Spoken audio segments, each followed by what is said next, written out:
A stress response or a bad reaction to a food? How do we tell the difference?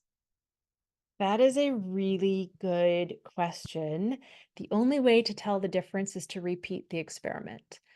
When we're, for example, doing an elimination and challenge diet, ideally under medical supervision to identify food reactions, whether that's an allergic reaction or a food sensitivity reaction, there can be a lot of anxiety associated with the challenge part of the elimination challenge because you're worried that that food might cause an allergic reaction. I mean, if you're worried about anaphylaxis, a lot of allergists will actually have you do the challenge part in the office so that you can have medical intervention right away, so you can be in a medically safe space for that process.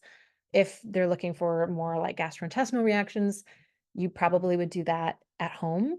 And yeah, if you're really, really worried about the reaction, that stress response can cause symptoms that are sometimes the same symptoms as the food intolerance or sensitivity that you're trying to identify.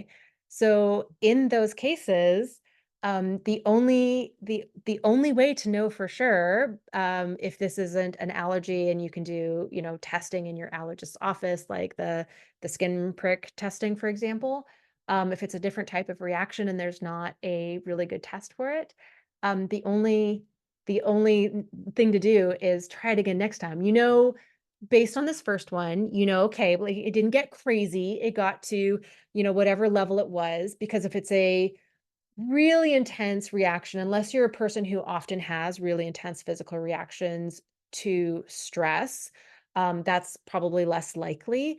So if it's a stress response, it typically won't be a really, really severe reaction.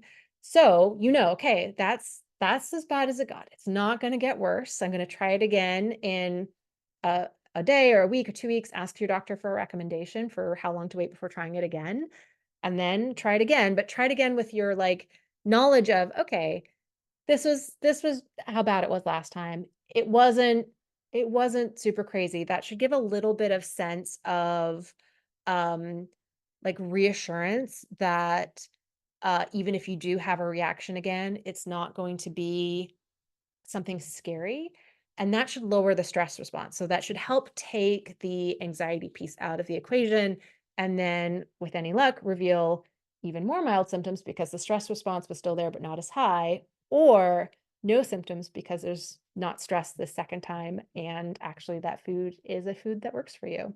But this is definitely a type of procedure where you want to be doing this under the guidance and supervision of a medical professional. So also, if you're not sure, talk to your doctor and see if there's some other ways to test for whatever food reaction it is you're testing for.